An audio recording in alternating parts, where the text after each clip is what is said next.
Welcome back to another video, guys. Today we're actually going to be showcasing how to use texture packs using PCSX2 and to showcase Juice 2 gameplay. Now this particular gameplay that you see right now is the texture packs that I designed personally for Juice 2. I have it related in a separate folder, and maybe when it's done and complete I'll be able to release my mod or so forth for PCSX2. This particular video is all based on the texture packs and how to be able to use it, because I know that there's some videos that they best showcase the texture packs and everything. I'm not sure if there's other videos that actually showcase on how to be able to enable these texture packs. I know some people have it in the following graphic settings and so forth, but we'll get right into all of that in the video. So let's get started.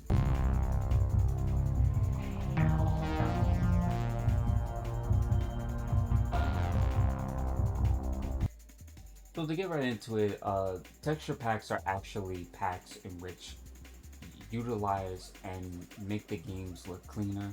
I'm sure you guys seen Midnight Club 3, Dub Edition Remix, Need for Speed Most Wanted, and the list goes on. These texture packs actually not only, increase the quality of the resolution to 4K with, some of the background visuals and so forth, but also it gives a reprise or remaster to most of these particular games, making it look extremely beautiful. So when you're inside of the PCSX2 emulator itself, you're going to go right to settings and then go to graphics. When you go to graphics, you're going to go to texture replacement, and right now mine says Burnout Revenge PS2, because I've been playing a lot of Burnout Revenge due to retro achievements and so forth. But before you even browse to find the folder, always remember to put these two options on and keep the rest off. Low textures and the one underneath that, because my pronunciation is gonna mess that up. I'm gonna butcher it. So, but after you've done that, you're gonna browse. You're gonna find the folder. Mine is always located on the desktop just to make it easier for me. And you're gonna find a particular folder, and the folder is always going to be something along the lines like MC2, for example, is gonna have, the kind of like the barcode or the game ID of it. You'll click on it just once. Sometimes it will say replacement, select the folder, and that's about it. You don't have to really do more than that. There are two ways to enable this. There's the basic, and then there's the advanced, and I'll go through that once I show you the rendering settings. So for me, I run internal resolution in 4K, texture filtering PS2, the trilinear filtering forced, the anisotropic filtering 16, dithering of course off, and the blending accuracy to medium. The only reason why I have that set to default is pretty much because I don't want some of the games trying to force itself to, I wouldn't say overwrite, but I would say in terms of the stuttering, because sometimes that will happen. Texture packs are a little bit too big and they have too much detail, and you would see either game stuttering, loss of frames, and so forth. Sometimes you could work around fixing the blending accuracy. Most times other games that do have these texture packs enabled don't even need it. So once you have that, these are my particular settings. Once you have that, you would back out, and my Juice 2 is located within, for example, it's located within a separate folder. So I'll just go to the one that has Juice 2 in it, and I'll pick, for example, I had it in the Burnout Revenge one, so I'll pick that one, for example, because it has two replacement folders and stuff. It never came, or I never really at least put the ID or whatever. And we're going to start Juice High Import Nights. So another particular setting that I would really recommend using, if you can afford to use it in the graphics settings, would be because there's something in there called the hardware stuff. You're not going to find it in the basic settings. You're going to have to go to game properties and go to the graphic settings within the game properties of the game. You see the ID and so forth. Underneath rendering, underneath blending accuracy is going to be manual hardware rendering fixes. And basically what this does is it makes sure that the texture pack itself not only is being read, but it increases the quality over time for most games. If you know how to work around this, great.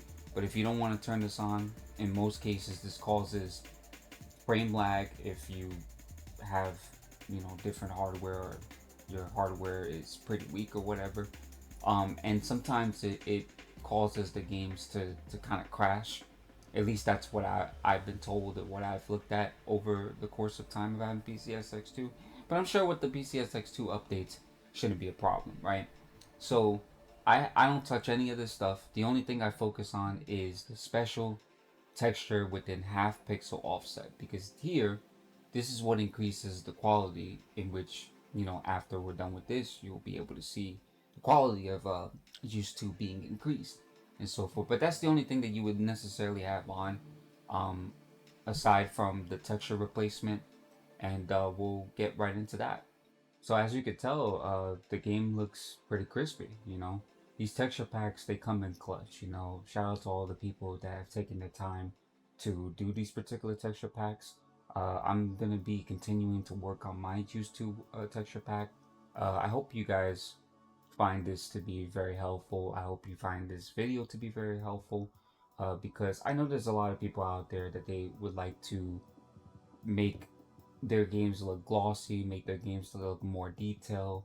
I know there's some people that are probably against it, probably would rather play it in its original value, 30 FPS, the original resolution, and so forth. That's fine. And there's nothing against that. The beauty of retro emulation is the fact that you could play however you want to. The only reason why I choose to play like this is because I do both. I play in original value and I play within my values. It's a sense of preference. It's basically just all it really comes down to. But when you do have the apply settings that I showcased in this video, it makes the game look like this. Now, again, every game runs differently, with patches, with the graphic settings, with the texture pack, and so forth. But it does make the game look glossier. You can see the increase in resolution, the upscale in resolution, the graphic detail for the vehicles, the scenery, the objects on the map, and so forth.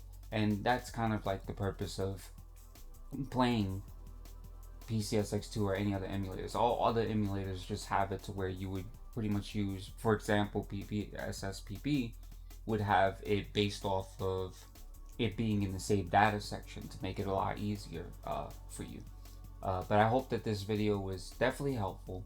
I hope that, you know, this looks beautiful, because it looks beautiful to me. I don't know about anybody else, but it looks beautiful to me. I'm proud of my work, but my work is not done yet, of course.